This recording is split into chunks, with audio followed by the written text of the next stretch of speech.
प्रश्नावली 8.2 चतुर्भुज सवाल नंबर 3 से शुरू करेंगे। तो आप ये सवाल ध्यान से समझिएगा। सवाल बहुत ही आसान है। यदि आपको मध्य बिंदु प्रमेय और उसका विलोम अच्छी तरह से आता है और उसका प्रयोग करना अच्छी तरह से आता है, ये सवाल बहुत ही आसान है। और आप हमारी ये क्लासें रेगुलर देख रहे हो तो आपको ये सवाल निश्चित ही समझ में आएगा। आपको सवाल और प्रत्येक चीज अच्छी तरह से समझ में आएगी हमारी एक क्लास अगर रेगुलर आप देखते हो तो। ठीक है, तो शुरू करते हैं सवाल नंबर 3। ABCD एक आयत है जिसमें P, Q, R व S क्रमशः भुजाओं AB, BC, CD व DA के मध्य बिंदु है। दर्शाइए कि चतुर्भुज P, Q, R, S एक समचतुर्भुज है। ठीक है, अब देखो हमसे कहा है कि ABCD एक आयत है, तो पहले तो आपको चित्र बनाना पड़ेगा। ठीक है ना, और उसी चित्र से सवाल हल होगा भाई। तो देखो आयत बनाना है, तो आयत का गुण आप सभी जानते हो, ऐसा चतुर्भुज जिसके आमने सामने की भुजाएं बराबर हो और प्रत्येक कोण 90 डिग्री का हो, क्या कहलाता है? आयत। तो देखो ये आयत है, इसका नाम है A, B, C और D। ठीक है, अब देखो आगे कहा है कि AB का मध्य बिंदु P है, BC का मध्य बिंदु Q है और ऐसे CD का R है और DA का मध्य बिंदु S है। तो बनाते हैं। AB का मध्य बिंदु क्या है भाई? AB का मध्य बिंदु है P, BC का मध्य बिंदु है Q और CD का मध्य बिंदु है R और DA का मध्य बिंदु है S। ठीक है, ये मध्य बिंदु आपको दिए हुए हैं। मध्य बिंदु का मतलब जानते हो? भुजा को दो बराबर भागों में बांटता है। हो गया। अब कहा है कि दर्शाइए कि चतुर्भुज P, Q, R, S समचतुर्भुज है। तो देखो ये P, Q, R, S ये जो अंदर चतुर्भुज बना, ये कौन सा चतुर्भुज है? समचतुर्भुज है। ये आपको सिद्ध करना है, मतलब दर्शाना है। ठीक है, तो देखो सवाल नंबर 2 की तरह ये सेम। सवाल नंबर 2 में क्या था? सवाल नंबर 2 में बाहर था समचतुर्भुज और अंदर जो बना था वो क्या बना था? आयत बना था। अब इसमें देखो बाहर है आयत और अंदर क्या बन रहा है? समचतुर्भुज बन रहा है। तो देखो आपके छोटे क्वेश्चन भी बन रहे हैं। यहाँ से छोटे क्वेश्चन क्या बन रहे हैं कि यदि आयत के मध्य बिंदुओं से तो बनता है समचतुर्भुज और समचतुर्भुज के मध्य बिंदुओं से क्या बनता है? आयत बनता है। ठीक है ना, तो ये आपको ध्यान रखना है। हो गया चित्र। अब सबसे पहले हम लिखेंगे जो सवाल में दे रखा है, तो हम लिखेंगे यहाँ दिया हुआ। बता बेटा क्या दिया हुआ है कि ABCD एक आयत है। ABCD एक क्या है? आयत है। ठीक है, ABCD एक आयत है। ऐसे चतुर्भुज लिख सकते हो। चतुर्भुज ABCD एक क्या है? आयत। ठीक है, जिसमें P, Q, R व S, ठीक है, P, Q, R व S क्रमशः, ठीक है ना, P, Q, R व S क्रमशः भुजाओं, क्या नाम है? AB, BC, CD व DA के मध्य बिंदु है। मध्य बिंदु है, ये सवाल में दिया हुआ है। ठीक है, अब हमें करना है सिद्ध। सिद्ध करना लिखो, दर्शाना लिखो, एक ही बात है। क्या सिद्ध करना है कि चतुर्भुज P, Q, R, S एक क्या है? एक समचतुर्भुज है। समचतुर्भुज है, ये आपको सिद्ध करना है। ठीक है ना। अब देखो इसके लिए आपको करनी पड़ेगी रचना। क्या करनी पड़ेगी भाई आपको? अब रचना क्यों करनी पड़ेगी? क्योंकि देखो मध्य बिंदु दे रखा है ना, तो आपको मध्य बिंदु प्रमेय लगानी है और मध्य बिंदु प्रमेय काय में लगती है? त्रिभुज में लगती है। तो आपको यार त्रिभुज बनाना पड़ेगा। कैसे बनाना पड़ेगा त्रिभुज? आप क्या रचना करोगे? कोई एक विकर्ण आपको मिलाना है, कोई सा एक विकर्ण आप मिला दो। तो देखो हम क्या करेंगे, इस विकर्ण को मिला देते हैं। तो क्या किया? विकर्ण AC को मिलाया, AC को मिलाया, ये हमने रचना करी है।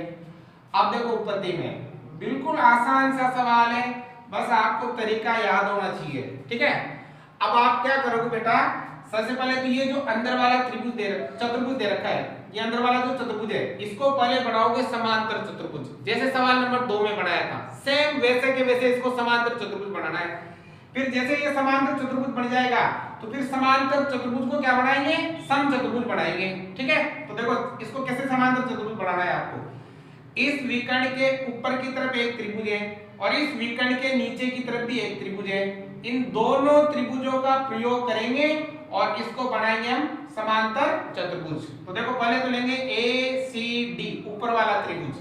तो त्रिभुज ए सी डी में आप देखो इस त्रिभुज में क्या है, ए सी डी में तो देखो ये एस क्या है, ए डी का मध्य बिंदु, आर क्या है, सी डी का मध्य बिंदु। बताओ मध्य बिंदु प्रमेय क्या थी, यदि एक कोई त्रिभुज है और त्रिभुज की दो भुजाओं पर मध्य बिंदु है तो उन दोनों मध्य बिंदुओं को मिलाने वाला रेखाखंड तीसरी भुजा के समांतर होता है और तीसरी भुजा का क्या होता है, आधा होता है। मतलब इसमें भी मध्य बिंदु प्रमेय लगाएंगे और इसमें भी मध्य बिंदु प्रमेय लगाएंगे। ठीक है, तो देखो S क्या है, AD का मध्य बिंदु, S है AD का मध्य बिंदु। ठीक है, हो गया। और इसी प्रकार R क्या है, CD का मध्य बिंदु, R है CD का मध्य बिंदु, है ना। ये सवाल में दिया हुआ है, दे रखा है सवाल में। ठीक है, अब जब किसी त्रिभुज की दो भुजाओं पर मध्य बिंदु हो तो मध्य बिंदुओं को मिलाने वाला रेखाखंड तीसरी भुजा के समांतर भी होता है और उसका आधा भी होता है। क्यों होता है, मध्य बिंदु प्रमेय से। देखो इस त्रिभुज में ये त्रिभुज है तो इस भुजा का मध्य बिंदु ये है और इस भुजा का मध्य बिंदु ये है, तो मध्य बिंदुओं को मिलाने वाला ये रेखाखंड इस तीसरी भुजा के समांतर भी होगा और इसका आधा भी होगा। मतलब SR किसके समांतर होगा, AC के, इसलिए SR समांतर होगा AC के और साथ ही जो SR है वो आधा होगा, मतलब 1/2 होगा किसके, AC के।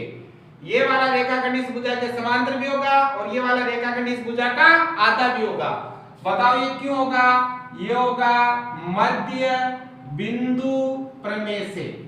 कौन सी प्रमेय से, मध्य बिंदु, या शॉर्ट में लिख सकते हो MPT, मिड पॉइंट थ्योरम। हो गया, इसे मान लो समीकरण नंबर 1। अब जो काम हमने इधर किया वही काम इस त्रिभुज में करेंगे, ABC में। अब देखो त्रिभुज कौन सा, ABC में, अब इसमें भी लगाएंगे मध्य बिंदु प्रमेय। तो देखो AB का मध्य बिंदु P है और BC का मध्य बिंदु Q है, तो इन दोनों मध्य बिंदुओं को मिलाने वाला रेखाखंड तीसरी भुजा इस भुजा के समांतर भी होगा और इस भुजा का आधा भी होगा। तो आपको इतना लिखने की जरूरत नहीं है, आप डायरेक्टली लिखोगे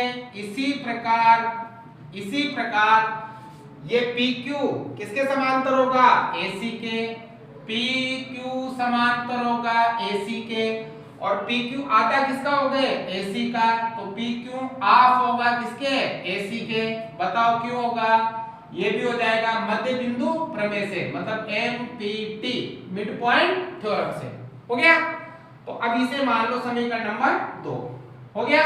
अब देखो समीकरण नंबर 1 व 2 में देखेंगे तो देखो ये वाली भुजा इसके समांतर और ये वाली भुजा भी इसके समांतर, तो ये दोनों भुजाएं भी क्या होगी, समांतर हो गई। ये वाली भुजा इसकी आधी, ये वाली भुजा भी इसकी आधी, तो ये वाली दोनों भुजा क्या होगी, बराबर। देखो समीकरण नंबर 1 में SR समांतर है AC के और PQ भी समांतर है AC के, तो देखो AC नाम आ रहा है तो ये दोनों भी क्या हो जाएगी, समांतर। तो लिखेंगे समीकरण नंबर 1 व 2 से SR समांतर क्या हो जाएगा, PQ, SR समांतर हो जाएगा PQ। सेम सवाल नंबर 2 की तरह ही है, उसमें भी ये यहां तक ये हो रहा है। ठीक है, और देखो SR 1/2 AC का और PQ भी 1/2 AC का, ये दोनों बराबर, तो ये दोनों भी क्या होगी, बराबर। SR बराबर होगा PQ के। हो गया। अब देखो ये वाली भुजा इसके समांतर, ये वाली भुजा इसके बराबर, तो नियम है जिस चतुर्भुज की सम्मुख भुजा का एक युग्म बराबर भी हो और समांतर भी हो तो कौन सा चतुर्भुज कहलाता है, समांतर चतुर्भुज कहलाता है। इसका मतलब PQRS क्या है, एक समांतर चतुर्भुज है। अतः चतुर्भुज PQRS एक क्या है, एक समांतर चतुर्भुज है, समांतर चतुर्भुज है। ठीक है, बढ़िया भाई, ये समांतर चतुर्भुज। अब हमें समांतर चतुर्भुज को से सम चतुर्भुज बनाना है। समांतर चतुर्भुज को क्या बनाना है? समचतुर्भुज, क्योंकि आपको तो सिद्ध करना है कि ये समचतुर्भुज है। तो बताओ समांतर चतुर्भुज को समचतुर्भुज बनाने के लिए क्या करना पड़ेगा? देखो समांतर चतुर्भुज में तो आमने सामने की भुजाएं बराबर होती है ना, और समचतुर्भुज में क्या होता है? चारों भुजाएं बराबर होती है, सभी भुजाएं बराबर होती है। तो बेटा आपको समांतर चतुर्भुज से यदि समचतुर्भुज बनाना है, समचतुर्भुज बनाना है तो आपको क्या करना पड़ेगा? समचतुर्भुज की ये जो समांतर चतुर्भुज है इसकी आसन्न भुजाओं को बराबर कर दो। आसन्न भुजाओं का मतलब लगातार दो भुजाएं यदि आप बराबर कर दो, ये वाली भुजा और ये वाली भुजा, चाहे ये वाली भुजा और ये वाली भुजा, चाहे कोई सी भी दो आसन्न भुजाओं को बराबर कर दें, समांतर चतुर्भुज की आसन्न भुजाएं अगर बराबर हो जाए तो वो आकृति क्या हो जाती है? समचतुर्भुज हो जाती है। ठीक है, तो बहुत ही आसान है। हम इन दोनों को क्या कर देते हैं? बराबर कर देते हैं। अब इन दोनों को बराबर करने के लिए आपको क्या करना पड़ेगा? एक त्रिभुज तो लेना पड़ेगा, ये वाला पूरा, ये वाला है ना, और एक त्रिभुज ये। यदि आप इन दोनों त्रिभुजों को सर्वांग सम कर देते हो, दोनों त्रिभुजों को क्या कर दो? सर्वांग सम। इसको मैं मिटा देता हूं, है ना, ये वाला। इन दोनों त्रिभुजों को सर्वांग सम कर दें तो ये वाला भाग और ये वाला भाग क्या हो जाएगा? बराबर हो जाएगा, और ये समांतर चतुर्भुज क्या बन जाएगा? समचतुर्भुज बन जाएगा। ठीक है ना, तो एक त्रिभुज तो ये एपीएस त्रिभुज, सॉरी त्रिभुज कौन सा? एपीएस व त्रिभुज। अब एक ही वाला बीपीक्यू, बीपीक्यू से बहुत ही आसान से सवाल है, बस आपको थोड़ा सा ध्यान देना है। ठीक है ना, इन दोनों को करना है आपको सर्वांग सम। कितनी चीजें बराबर करनी होगी? तीन चीजें, है ना।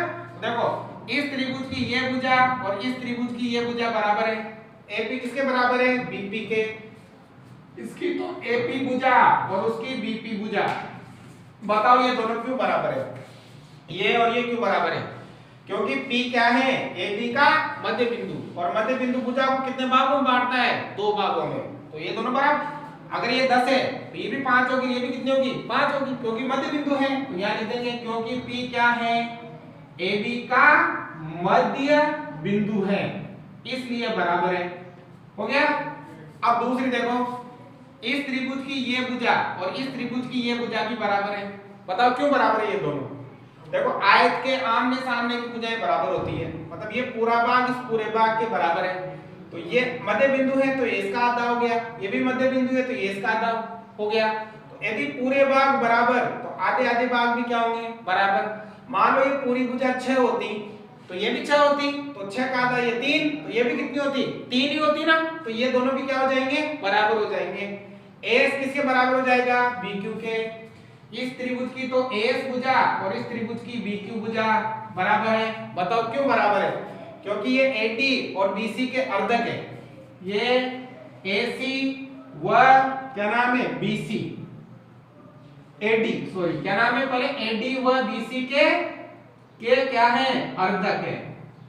अर्धक आधे है ना, इसलिए बराबर है। दो बराबर हो गई। अब तीसरी बताओ, इस त्रिभुज का ये कोण और इस त्रिभुज का ये कोण भी बराबर है। क्यों बराबर है? 90 डिग्री, ये भी 90 डिग्री। आयत का प्रत्येक कोण कितने डिग्री का होता है? 90। तो इस त्रिभुज का तो कोण A और इस त्रिभुज का कोण B बराबर है। क्यों बराबर है? क्योंकि ये आयत के कोण है, 90 डिग्री है, आयत के कोण है। ठीक है, इसलिए बराबर है। हो गई तीन चीजें बराबर। जिन दो त्रिभुजों की तीन चीजें बराबर हो, दोनों त्रिभुज क्या होते हैं? सर्वांग सम। कौन से नियम से? भुजा कोण भुजा, SAS। SAS सर्वांग सम का नियम से कह सकते हैं त्रिभुज APS सर्वांग सम हो जाएगा त्रिभुज BPQ के। हो गया। यदि ये दोनों त्रिभुज सर्वांग सम है, इनके सभी संगत भाग क्या होंगे? बराबर। इस त्रिभुज की तो ये भुजा और इस त्रिभुज की ये भुजा क्या होगी? बराबर होगी। तो PS किसके बराबर होगी? PQ के। इसकी तो PS भुजा और इसकी PQ भुजा क्यों बराबर होगी? By CP CT, corresponding part of congruent triangle. सर्वांग सम त्रिभुज के सभी संगत भाग क्या होते हैं? बराबर होते हैं। ठीक है, हो गया बराबर। अब देखो ये लगातार दो भुजाएं बराबर हो गई, यानी कि जिस समांतर चतुर्भुज की आसन्न भुजाएं बराबर हो वो क्या कहलाता है? समचतुर्भुज कहलाता है। यहां लिख सकते हैं हम, जिस समांतर चतुर्भुज की आसन्न भुजाएं बराबर हो वह समचतुर्भुज कहलाता है। इसलिए क्या नाम है, PQRS क्या है, समचतुर्भुज है, इसलिए चतुर्भुज PQRS एक क्या है, एक समचतुर्भुज है। इति सिद्धम। हो गया ना। देखो ये तो आपके यहां तक तो सवाल नंबर 2 की तरह था, बाकी वो इसमें अलग है ना। तो ये आपके सिद्ध हो गया भाई। उतारो सवाल नंबर 4। देखो ध्यान से समझना, ये भी बहुत ही आसान सा सवाल है बच्चों। इसमें आपके लगेगी मध्य बिंदु प्रमेय का विलोम लगेगा, प्रमेय नंबर 9.10, ठीक है ना। तो बहुत ही आसान सा सवाल है, बस आपको ध्यान से इसको समझना है, चित्र को ध्यान से समझना है, फिर सवाल को हल करना है। और यदि आपको हमारी ये वीडियो थोड़े लंबे लग रहे हो, बड़े लग रहे हो, तो आप वीडियो की थोड़ी स्पीड बढ़ा के देखें। 1.5 के पे आप इसको स्पीड को बढ़ा के देख लें तो आपको ये छोटा लगने लग जाएगा। लंबा इस वजह से किया जा रहा है ताकि आपको अच्छी तरह से समझ में आए। तो देखो क्या लिखा है, ABCD एक समलंब चतुर्भुज है। ABCD एक समलंब चतुर्भुज है। समलंब चतुर्भुज में क्या होता है कि उसकी सम्मुख भुजा का एक जोड़ा समांतर होता है, ठीक है ना। आगे क्या लिखा है, जिसमें AB समांतर DC है, जिसमें AB मतलब ये वाली भुजा, DC मतलब ये दोनों भुजा समांतर है, ठीक है। साथ ही BD एक विकर्ण है, और ये जो BD है ये एक विकर्ण है, और E भुजा AD का मध्य बिंदु है। ये जो E है ना, ये भुजा AD का मध्य बिंदु है, मतलब ये वाला भाग और ये वाला भाग बराबर है। आगे लिखा है, E से होकर एक रेखा AB के समांतर खींची गई है। ये E से एक रेखा खींची गई है, ये रेखा इस AB के समांतर है, मतलब ये और ये समांतर है। जो BC को F पर प्रतिच्छेद करती है, जो BC को कहां प्रतिच्छेद करती है, F पर प्रतिच्छेद करती है। देखिए आकृति दर्शाइए कि F भुजा BC का मध्य बिंदु है। अब आपको ये दर्शाना है, ये सिद्ध करना है कि ये जो F है ना, ये BC का क्या है, मध्य बिंदु है। ये आपको सिद्ध करना है। मान लीजिए यहाँ पर एक पॉइंट है, इसका नाम है G। ये हमने अपनी तरफ से पॉइंट दे दिया, ठीक है, या O कोई सा भी नाम दे दो, O नाम दे दो, है ना। यहाँ पर O पॉइंट है।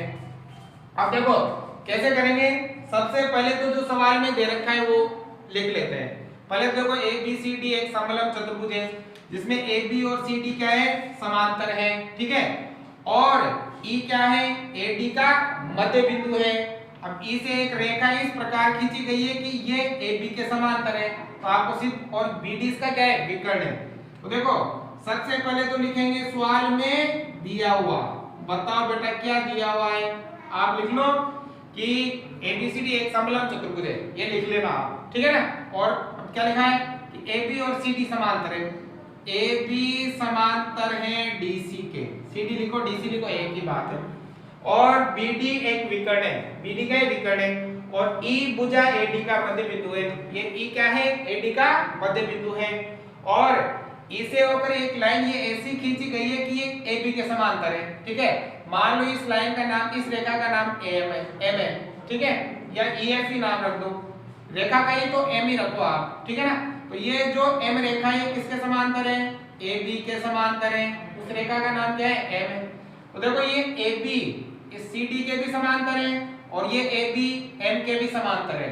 तो बताओ ये दोनों भी क्या होगी, समांतर। ये दोनों नाम सेम है, तो ये दोनों भी क्या हो जाएगी, समांतर। मतलब आप कह सकते हो कि DC समांतर है M के। ये भी आपको सवाल में दिया हुआ है, मतलब ये तीनों लाइनें समांतर है, ठीक है। और E है AD का मध्य बिंदु, मध्य बिंदु, है ना। आप लिखना चाहो तो लिख देना कि BD एक विकर्ण है, या ज्यादा लिखने की आवश्यकता नहीं है। अब हमें करना है सिद्ध। क्या सिद्ध करना है भाई, हमें सिद्ध करना है कि F क्या है, BC का मध्य बिंदु है, मध्य बिंदु, ठीक है। अब देखो उत्पत्ति में बहुत ही आसान है, बहुत ही आसान सवाल है, ध्यान से समझना। इसमें लगेगा भाई मध्य बिंदु प्रमेय का विलोम। तो देखो मध्य बिंदु प्रमेय का विलोम क्या होता है, ये एक त्रिभुज है, ठीक है। इस त्रिभुज की एक भुजा पर मध्य बिंदु हो, एक भुजा पर क्या हो, मध्य बिंदु। तो इस मध्य बिंदु से खींची गई रेखा तीसरी भुजा के समांतर हो, ये दोनों समांतर हो या मध्य बिंदु हो, तो दूसरी भुजा पर भी क्या होता है, मध्य बिंदु होता है। क्यों होता है, मध्य बिंदु प्रमेय के विलोम से। ठीक है ना। तो देखो यहाँ पर दो त्रिभुज है, एक तो है इस विकर्ण के इस तरफ और एक है इस विकर्ण के इस तरफ। तो पहले ये त्रिभुज काम लेंगे, फिर ये त्रिभुज काम लेंगे। देखो इस त्रिभुज ए बी डी में, ए बी डी, इसमें ई क्या है, एडी का मध्य बिंदु है, और ये रेखा क्या है, समांतर। ये सवाल में दिया हुआ है। अगर यहाँ मध्य बिंदु है, ये दोनों रेखा समांतर है, तो यहाँ भी क्या होगा, मध्य बिंदु होगा। क्यों होगा, मध्य बिंदु प्रमेय के विलोम से। ठीक है। तो त्रिभुज लेना है ए बी डी। तो देखो त्रिभुज ए बी डी में, है ना, इस त्रिभुज में देखो बेटा, ई क्या है, एडी का मध्य बिंदु। ई क्या है, एडी का मध्य बिंदु। ठीक है। ई क्या है, एडी का मध्य बिंदु है। हो गया। और साथ ही ये वाली रेखा भी क्या है, समांतर। ईओ किसके समांतर है, एबी के। ईओ समांतर है एबी के। क्योंकि देखो यदि पूरी लाइनें समांतर तो आधी लाइनें भी क्या होती है, समांतर। समांतर का कोई माप नहीं होता। चाहे तो आप यहां लिख सकते हो क्योंकि एम क्या नाम है, ईओ समांतर, क्योंकि एबी किसके समांतर थी, एम के। एबी समांतर थी एम के, है ना। हो गया। अब जब किसी त्रिभुज में एक भुजा पर मध्य बिंदु हो और मध्य बिंदु वाली लाइन तीसरी भुजा के समांतर हो, तो दूसरी भुजा पर भी क्या होता है, मध्य बिंदु होता है। इसलिए ओ क्या है, ओ है बीडी का मध्य बिंदु। ठीक है। क्यों होगा भाई, क्यों होगा, कारण लिखेंगे, मध्य बिंदु प्रमेय के विलोम से, है ना, विलोम से हो जाएगा। मैंने अच्छी तरह समझाई कि आपको प्रमेय हो गया भाई। ये मध्य बिंदु इसका। अब लेंगे ये वाला त्रिभुज, क्या नाम है, बी सी डी। अब लेंगे त्रिभुज बी सी डी से। ठीक है। अब देखो बी सी डी में ये ओ क्या है, बी डी का मध्य बिंदु, अभी हमने सिद्ध कर दिया। और ये वाली रेखा भी क्या है, समांतर। क्योंकि देखो पूरी लाइनें समांतर, तो आधी लाइनें भी क्या हो जाएगी, समांतर, क्योंकि समांतर का कोई माप नहीं होता। ये हमें सवाल में दिया हुआ है। तो देखो यहाँ लिख सकते हो, ये दोनों क्या है, सवाल में दिया हुआ है ना। और ये भी क्या है, सवाल में दिया हुआ है। कारण भी आपको लिखना पड़ेगा। हो गया। अब इस त्रिभुज में देखो ओ क्या है, बीडी का मध्य बिंदु। ओ है बीडी का मध्य बिंदु। बताओ बेटा क्यों है, क्योंकि अभी हमने क्या किया है, सिद्ध किया है ना। या लिख सकते हो समीकरण नंबर 1 दे दो, आप 1 लिख दो, या लिखने की जरूरत नहीं है। हो गया। अब दूसरा देखो, ये FO और CD क्या हो जाएगी, समांतर। क्योंकि देखो DC M के पूरी लाइन के समांतर है, तो आधी लाइन के भी क्या होगी, समांतर। तो देखो DC समांतर है किसके, कोई सा भी नाम आगे पीछे कोई फर्क नहीं पड़ेगा। DC MO के OF के क्या है, समांतर। क्यों समांतर है, क्योंकि DC M के समांतर थी, DC समांतर थी M के। ये में सवाल में दिया हुआ है। तो सेम वही नियम लगाएंगे। जब किसी त्रिभुज की एक भुजा पर मध्य बिंदु हो और मध्य बिंदु वाली रेखा तीसरी भुजा के समांतर हो, तो दूसरी भुजा पर भी क्या होता है, मध्य बिंदु। इसका मतलब F क्या होगा, BC का मध्य बिंदु है। F क्या है, BC का मध्य बिंदु होगा। क्यों होगा, मध्य बिंदु प्रमेय के विलोम से, मध्य बिंदु प्रमेय के विलोम से हो जाएगा। ठीक है। तो सिद्ध हो गया। तो देखो कितना आसान सवाल था, बस आपको समझना है केवल। ठीक है। तो उम्मीद करता हूं आपको अच्छी तरह से समझ में आया होगा। उतारो भाई।